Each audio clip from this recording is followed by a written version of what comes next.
અને હવે બુલેટિનમાં વાત કરીશું ભર ઉનાળે વરસેલા વરસાદથી થયેલા નુકસાન વિશે।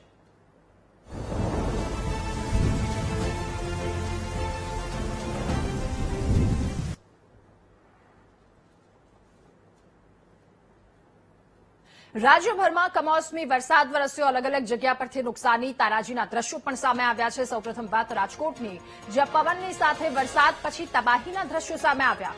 બેડી માર્કેટ યાર્ડમાં વરસાદના કારણે જળસી પલળી ગઈ। માર્કેટના શેડમાં પડેલો રાયડાનો પાક પલળી ગયો। રાયડાનો પાક પલળી જતા વેપારીઓને ભારે નુકસાન થયું છે। ત્યારે રાજકોટમાં પણ ગઈકાલે વરસાદ હતો, જેના કારણે કેટલીક જગ્યા પરથી નુકસાનીના દ્રશ્યો સામે આવ્યા।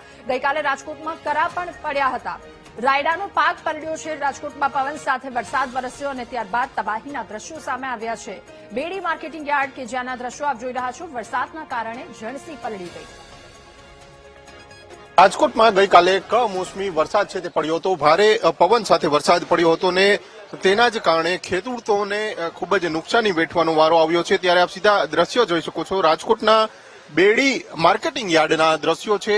રાયડાનો પાક છે તે અહીંયા શેડ નીચે રાખવામાં આવ્યો હતો, પરંતુ પલળી ગયો હોય તે પ્રકારના દ્રશ્યો છે જે જોવા મળી રહ્યા છે। આપ સીધા દ્રશ્યો જોઈ શકો છો। મોટા પ્રમાણમાં નુકસાની છે તે જોવા મળી રહી છે, કારણ કે આ રાયડો છે અને હાલ તેને સૂકવવામાં આવી રહ્યો છે। જે પ્રમાણે કમોસમી વરસાદ પડ્યો હતો અને કમોસમી વરસાદના કારણે આ પ્રકારની પરિસ્થિતિ છે તે રાજકોટ યાર્ડમાં જોવા મળી છે। શેડ નીચે રાખવામાં આવેલો આ જે રાયડાનો પાક હતો તે પલળી ગયો છે અને ખેડૂતોને ખૂબ જ મોટી નુકસાની છે તે વેઠવાનો વારો આવ્યો છે। આપણે જે વેપારી છે તેમને પૂછવાનો પ્રયત્ન કરીશું, કારણ કે આ જે રાયનો પાક છે તે અહીંયા શેડ નીચે રાખવામાં આવ્યો હતો અને હાલ તે સંપૂર્ણ પલળી ગયો છે। તેના જ કારણે ખેડૂતો પણ ચિંતાતુર બન્યા છે, સાથે સાથે વેપારીઓને પણ મોટી નુકસાની છે તે જોવા મળી રહી છે। શું કહેશો, શું નામ છે તમારું? નીતિનભાઈ પૂજારા, એન્ટરપ્રાઇઝ છે। અમારે નુકસાનીમાં મારો રાયડો પડતો હતો, ખેડૂત વેચવા આવ્યા હતા, એને કિંમત 800 રૂપિયા છે અને 1000 રૂપિયામાં વેચવાનું હતું। એમાં બપોર પછી ઓચિંતાનું વાવાઝોડું આવેલ, એમાં કોઈ ધારણા મુજબ કરતા વધારે અંદર પાણી ઘૂસી ગયું। એટલે યાર્ડ વાળા તો રોજ 3 દિવસ ત્યાં જાહેરાત કરતા હતા કે સૌ માલ સલામતી રાખો, પણ અમે તો અંદર જ માલ હતો છતાં પાણી અંદર વાવાઝોડું આવીને હિસાબે પાણીમાં ઢગલો પલળી ગયો। મારા કેટલું નુકસાન? કેટલું દાગીના 20 હતા, એમાંથી 10 દાગીના હાથમાં આવ્યા, 10 દાગીના પલળી ગયા છે। કેટલું અંદાજિત નુકસાની થાય? 25,000 રૂપિયાનું નુકસાન થાય।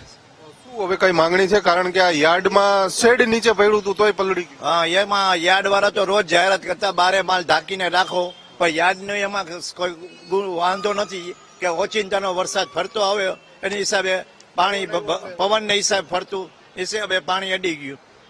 ચોક્કસથી જે પ્રમાણે રાયડા છે તે પલળી ગયા છે અને આપ સીધા દ્રશ્યો જોઈ શકો છો, કારણ કે આ જે છેલ્લા 3-4 દિવસથી યાર્ડમાં હતો આ રાયડો અને તે પલળી ગયો છે, સંપૂર્ણ જે પલળી ગયો છે। હવે જે પ્રમાણે ખેડૂતોનો આ પાક હતો તેને આ પ્રમાણે નુકસાન થયું છે। 25,000 થી 30,000 રૂપિયાનું નુકસાની થયું છે। યાર્ડમાં આજે જે શેડ બનાવેલા છે તેની નીચે રાખવામાં આવ્યું હતું, તેમ છતાં કમોસમી વરસાદ છે તે ભારે પવન સાથે આવ્યો હતો અને તેના જ કારણે આ પ્રકારની પરિસ્થિતિ છે તે સર્જાઈ છે। રાજકોટ શહેર અને જિલ્લામાં ગઈકાલે મોડી સાંજે કમોસમી વરસાદ પડ્યો હતો, ભારે પવન સાથે આ વરસાદ પડ્યો હતો અને તેના જ કારણે ખેતરોમાં ઉભા પાકને પણ નુકસાની થઈ છે। પરંતુ જે પ્રમાણે યાર્ડમાં પણ જે ખેડૂતોનો પાક તૈયાર થઈને આવતો હોય છે તેને પણ હાલ આ નુકસાની છે તે જોવા મળી રહી છે। કેમેરામેન જુનેદ જફાઈ સાથે ભાવેશ સુંદરવા, BTV ન્યૂઝ, રાજકોટ।